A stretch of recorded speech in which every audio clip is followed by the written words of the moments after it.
All right, ladies and gentlemen, here we have him, the man, the one and only, the infamous man of the world, John Mosley. John, thank you for coming out today. I know you've been busy. John Mosley is one of the top educators in the world. He travels around the country. Ladies and gentlemen, if you haven't had John come out to work with him, feel blessed when he does, because he brings the thunder every single time. He was just telling me about an opportunity he had with the Colorado Rockies, how he's going to be their barber if he chooses to be. So we're blessed to have John on our team. He's one of the most amazing humans in the world. He's got a huge family, huge heart. So John, thanks for taking a little bit of time out of your interview and taking a little step away from the class that you did with Chris Samuels, where you guys did $13,000 this morning, and spending a little time with me on the interview. Oh, no problem, man. Family first, There you go. All right, John. So this is for all the reps out there. Why don't you give us a little bit of information on how long you've been in the business, and a little autobiography about you? Starting out, I've been in the business for about 16, 17 years, working behind the chair, constantly growing that business behind the chair. And I'm still currently behind the chair. No matter how successful I am, I still like being behind the chair, because that's where you get to practice a lot and hone your skills. And so I always like to have that refresher course of just behind the chair and having that involvement. But then from behind the chair, I work with a lot of celebrities. I do a lot of celebrity things. I also get to, love education side of what I do. I get to travel the world and educate people, building better hairstylists and barbers around the world, thanks to, Hanzo, and just the passion and the drive that they put behind me is amazing. So that, and then I wrote the barbering curriculum for Paul Mitchell, the school, for their company to launch their barbering programs. And I currently like to visit the schools and give back to them and, show them that you can work hard and work off of a system. It's just up to you to apply the system in place. And then from that, just giving good quality education around the world and still being humble and just really loving your life and loving your family. That's what I do. Yeah, you can feel it. I feel it just talking to you. I think that's, I think that's one thing people need to understand is the way you carry yourself. Like, you do great hair, but people love hanging out with you, like a huge teddy bear, big John Mosley. So, and that's what, I think in your classes, people need to know going into it. If it's a Paul Mitchell focused class, if someone's trying to get into a Paul Mitchell, when I'm looking to figure out how to get into a Paul Mitchell, I'm calling you. Yeah, we make it happen. You've got a great relationship with them, and you got a great relationship with everybody. So that's awesome, man. So tell us, how long have you been doing classes with Hanzo specifically? With Hanzo specifically, I think it's been about a 2-year journey so far, a year and a half, 2 years. And it's been great. I feel like with Hanzo, it's up to you. I don't wait for you guys to call me to book a class. I'm going out there to get it myself. I don't, fish don't jump on your pole if you never put it in the water. So, I'm going out to get the classes, and it's been a 2-year process, 2-year journey, but I love every minute of it. It's a lot of hard work. It's not easy, because people think, you travel, it's the easiest thing to do. It's not. It's a sacrifice. You sacrifice family time. You sacrifice your health. You sacrifice a lot every time you decide to leave your house and step foot on an airplane and go to another place. And so, it's been a 2-year journey, and I've finally, in the 2 years now, I feel like I'm more comfortable with it and understanding how to move and how to travel. So, yeah, it's crazy how you get better at packing a suitcase and eliminating things that you don't need. Oh yeah, especially when you act like a girl and you got to have a shoe to match every outfit. You got to cut that down. Yeah, I'm just trying to figure out how to put sandals on a suit. If you do it with socks. It's okay. Birkenstocks and white socks with a suit on. Don't worry. Yeah, don't worry about it. It's cool. It's a Hanzo way. Yeah, have fun. All right, cool, man. So during the time that you've been doing classes with us, you've probably seen classes that have gone well, and you've seen some that were poorly executed.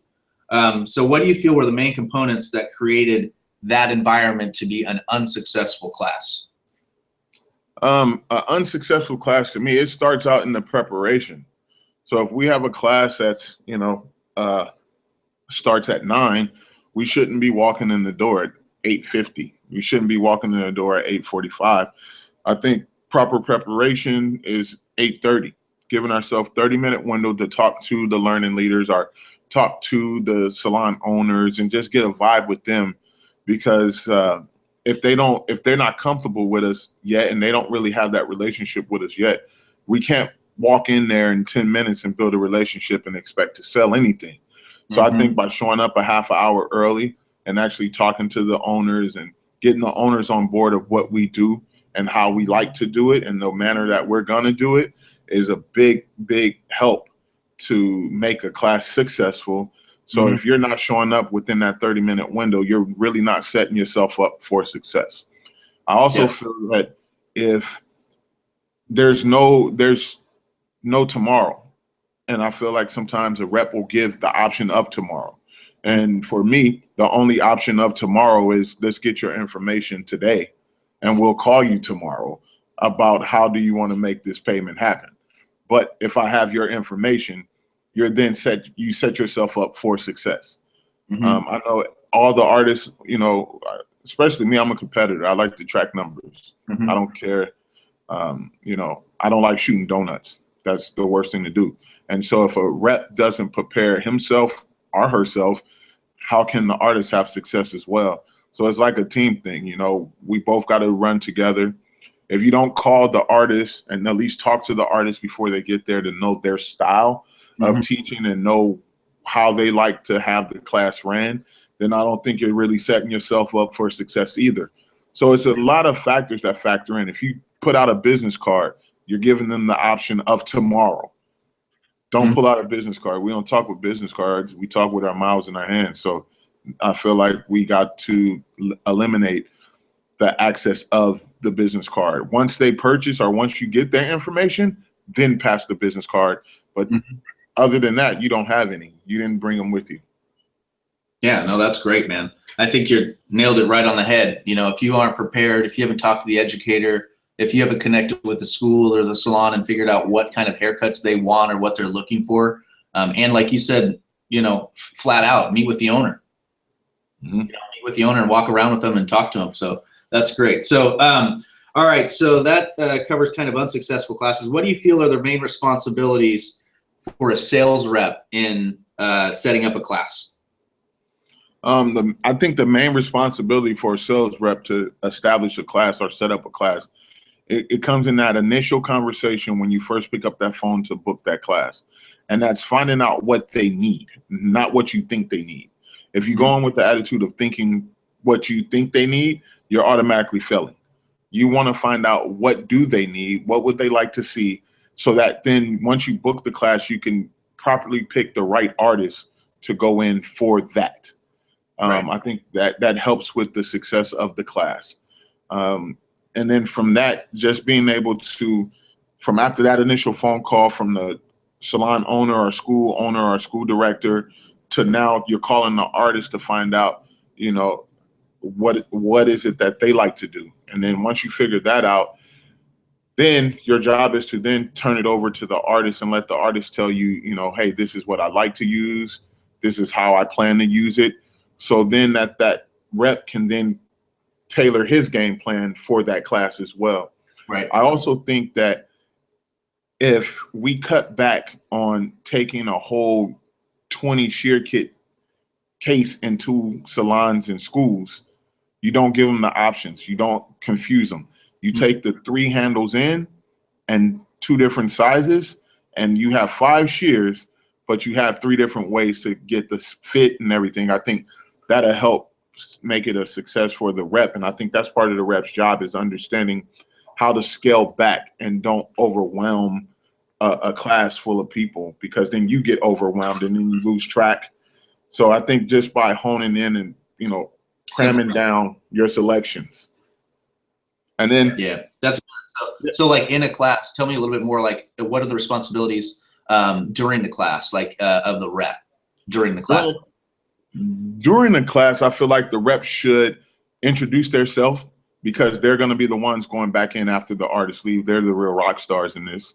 So after they introduce themselves, they introduce the artist. And if you don't know the artist well, don't lie about knowing the artist. Yeah. Just be honest, because a lot of these classes, people do the research better than the reps do. And so just don't lie. You know, just come straight out forward with how much you know about the artist, and then let the artist tell into their story. Don't try to tell the story of the artist for them. Right. Making the phone call, like you said, reaching out to them, knowing about them. Yeah. And then from that, I would say going into, you know, if there's a question about the sheer theory side of the class, that's when the rep, I feel, should step in and talk from the rep standpoint of knowing the shear. Then the artist can kind of combo in there about why they like using the shear and what makes that shear fit for them. So then it kind of comes off a playground aspect of playing back and forth with the rep. And then the then the rep quiets back out, kind of like float to the background. And then they let the artist finish the class, and then they come back in and kind of close at the end about the deals, about how we can help make this shear affordable for you and stuff like that, and then close the class out. So I think the opening, the feed the information a little bit in the middle, and then close out strong with the artist's help throughout the whole class. Beautiful. All right, so this is, maybe you have a story, maybe you don't, but without mentioning a name, tell me a story about a rep that maybe wasn't prepared for a class and how that affected the overall result of it. Sometimes just showing up late, not being prepared on time. I feel is one big thing that can happen. You know, trying to be the rep and the artist at the same time, meaning if you have a great educator up there, let that educator do his or her job and not try to overstep the boundaries of, you know, you're not a hair cutter. So don't say you are. Unless you're a rep that actually is a hair cutter, then that's fine. But when you're not a rep that's not a hair cutter, don't BS the system, and don't, you know, just it's not a hair rep. Yeah, stay a rep. Yeah. You know, so that, and then I feel like sometimes the reps don't understand that, hey, these artists sometimes have other jobs. So if you're booking a 2-hour class, let the artist perform for that hour and a half to close out the class for you for 30 minutes to have them sit there and sell. But if you're bringing in double models or 2 to 3 models for an hour and a half long class, 2-hour class, you're not setting yourself up for success, or you're not setting the artist up for success, because you're not giving them adequate enough time to give great education. Because yes, we're here to sell shears, but we're providing great education with the shear purchasing at the end. So allow that, you know, step away from it and don't be an artist. Like, let the artist be. Don't double stack models, triple stack. And if you do want to, ask the rep or the artist first. Are they okay with doing 2 models? Can they run over a little bit? Because the salon really wants to see 2 different type of techniques. I think if you ask first and give the artist the option, you'll have happier artists on your hand. I think, I agree, man. And I think it's so critical to stay on point on your time. It's kind of like the artist is like, you know, Michael Jordan, if you will. And then the rep, if they're really good, they're going to be the coach. They're going to be the composer. They're going to be the Phil Jackson that's saying like, hey, man, make sure that we get this play in within the amount of time so that we don't run out of time, you know, the play clock. Exactly. So I think, like what you just said is so critical. And there's no way that you can get that with an artist unless you talk with them. Like, I know me and you, like, I can go up there and make fun of you all day long and you wouldn't care about it because, you know, we're homies. So I think that's such an important aspect of everything. All right, so 2 more questions. What do you feel the main responsibility of the artist is in the class? For me, the artist's job is simple. You give great education and indirect sales. Meaning you're selling the shear from the stage without selling the shear from the stage. You're telling the audience in the class, why do you love this shear? How does this shear work for you? What's the benefit of this shear for the techniques that you like to use? And that's indirect selling. And you provide great education. That's your job. And then you become open to what I like to call kiss the baby, which is the business side of it. Once you finish the class, you stick around and talk to the people, hang out with the people, and answer those questions as well. And if you're in a large class setting, what I feel has been some of the success that I've worked with other reps on is I'll help size a client.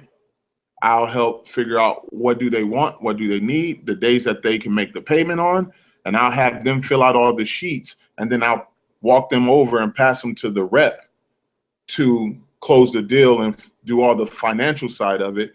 So I think as the artist, if we can help the rep, we can get out of there in a timely manner, we can be more efficient, and then you're showing the people in the class as well that you're just as involved and not just the artist. You actually, you know how to conduct the business. And I think that gains the respect of the audience as well. It gains the respect of the rep, because now you're helping them finish their job easy as possible. So I think as an artist, you do indirect sales and handle the business of, you know, helping the reps close out and finish out.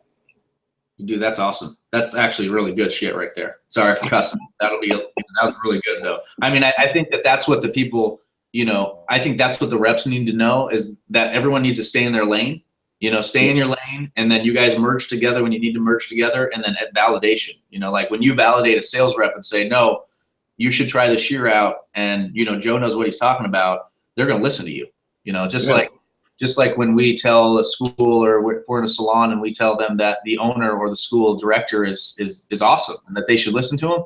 When you say it, the students and the people in the salon are going to go like, okay, cool. Well, maybe I should look at it a little bit differently. So that's great, man. All right.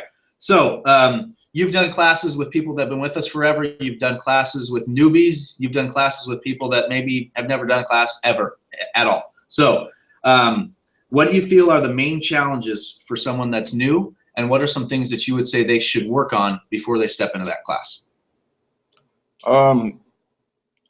So new, middle, and old, right?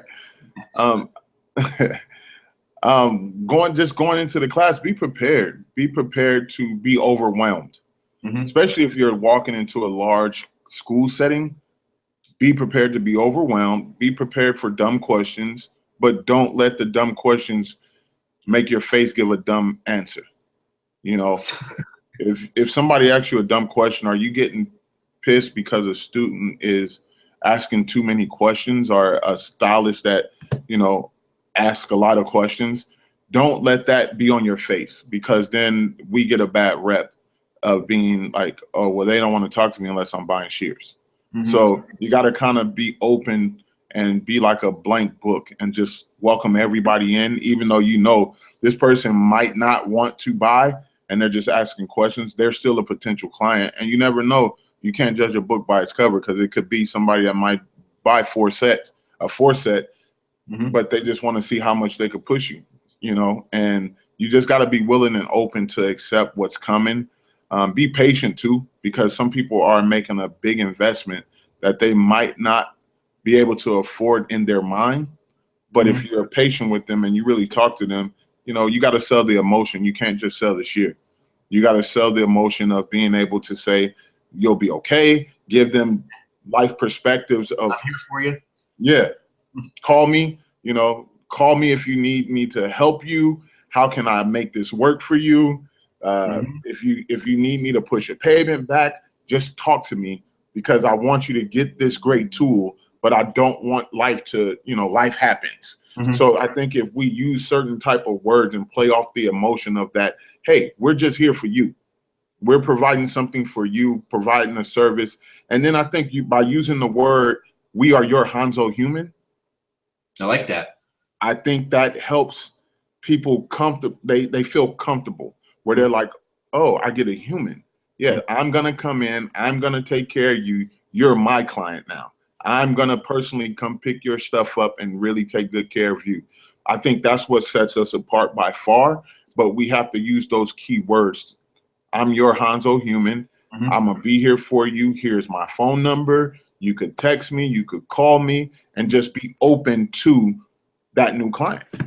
Yep. I think what you just said is kind of like a microcosm of building clientele for a stylist. Like as a rep, you're building your clientele, which is your people that are buying your shears, and like you're building, and hopefully, you know, even if someone isn't a client, they don't buy a shear, they still vibe with you, and eventually maybe they'll hop on board. And if they don't, hey, at least they got good words to say about you.